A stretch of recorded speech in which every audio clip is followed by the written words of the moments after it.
ፊልሙ ዛሬ ደርሶናል። ዝርዝሩን ጫን ያሰፋ ያቀርበዋል። ሁለቱ የኦሮሞ ድርጅቶች በምስራቅ ሐረርጌ አስተዳደር አካባቢ ከፈደሳ ወረዳ ከቦኮ አካባቢ ኃይላቸውን አዋህደው የከፈቱት ጦርነት አካባቢውን ሊቆጣጠር በነበረው የኢህአዴግ ሰራዊት የመከላከል እርምጃ ሊከስፍ መቻሉንና ግጭት ፈጣሪዎቹም ወደ ኋላ እንዲመለሱ መገደዳቸውን አቶ ሳሞራ አስረድተዋል። ይህ እንቅስቃሴ ተገቢ ያለመሆኑን በተደጋጋሚ ይነገራቸው ነበር። ሆኖም ግን እንቅስቃሴውን ስለተረሳ እንቅስቃሴውን እንዲያቆሙ አልፈለጉም።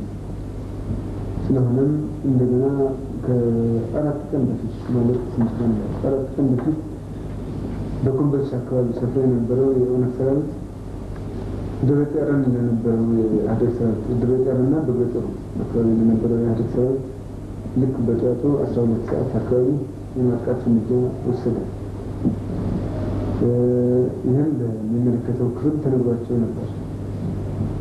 ግን መፍትሄ ሊያመጡለት አልፈለጉም። የሰላም መንገድ ስላልመረጡ ውጊያው በስፋት ቀጠሉበት። እስከ ሐረር ከተማ ተጠቅቶ ነበር። የኢህአዴግ ሰራዊት ይህንን እርምጃ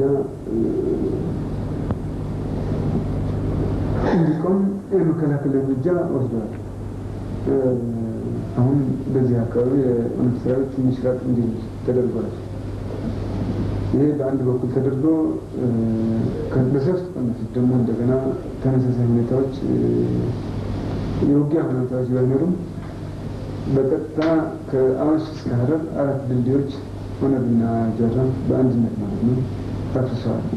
ከዚህም ሌላ ከሐረር እስከ አዋሽ ከተዘረጉት ድልድዮች መካከል 4 ከፍተኛ ድልድዮችን ኦነግና ኦነግ በመተባበር በፈንጂ ከአገልግሎት ውጭ ያደረጓቸው በመሆኑ የውጭና የሀገር ውስጥ እርዳታ ሰጪዎች በጅጅጋና በኦጋዴን አካባቢ የሚያቀርቡት የምግብና የሕክምና አገልግሎት እንዲቋረጥ ከመደረጉ በላይ ህዝቡም ከአንድ ቦታ ወደ ሌላ ቦታ ለመንቀሳቀስ በትራንስፖርት እጦት የተነሳ ለችግር መጋለጡን አቶ ሳሞራ አብራርተዋል።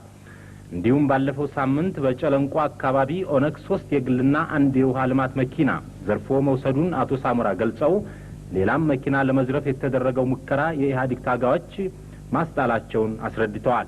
ይህ በእንዲህ እንዳለም የሐረርን ከተማ ከአዲስ አበባ ከአሰብና ከድሬዳዋ ጋር የሚያገናኝ አንድ ከፍተኛ ድልድይ ከትናንት በስቲያ ከምሽቱ 9 ሰዓት ላይ በፈንጅ በደረሰበት አደጋ ከአገልግሎት ውጭ ሆኗል።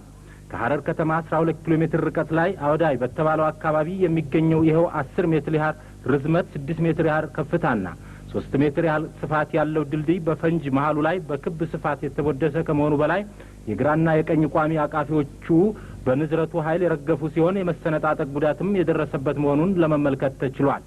ከዚህም በላይ ከድልድዩ 40 ሜትር ርቀት ላይ የሚገኝና 11 ሰዎች የሚኖርበት ቤት 2 የቆርቆሮ ክዳኖቹ በፍንጣሪ የተገለቡ ሲሆን በቤቱ ውስጥ ነዋሪዎቹ ግን ድንጋጤ እንጂ ሌላ ጉዳት ያልደረሰባቸው መሆኑን አስረድተዋል።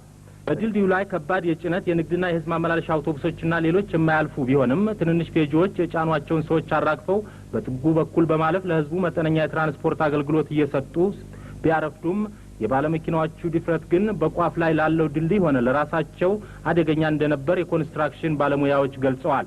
የደረሰውንም የትራንስፖርት ግንኙነት መቋረጥ ለጊዜው ለማቃለል የኢትዮጵያ ትራንስፖርት ኮንስትራክሽን ባለስልጣን ሰራተኞች ተለዋጭ የጠጠር መንገድ በመስራት ላይ ቢሆኑም የአካባቢው አፈር አሸዋማና ወጣ ገባ በመሆኑ በዝናብ ወቅት ችግር ሳያስከትል እንደማይቀርና የድልድዩንም ዝርዝር ጉዳት መጠን በአሁኑ አጣዳፊ ስራ ወቅት ለማጣራት ባይቻልም የደረሰው ጉዳት በቀላሉ እንደማይገመት በመንገዱ ላይ ተሰማርተው የሚገኙት የኮንስትራክሽን ሰራተኞች አመልክተዋል።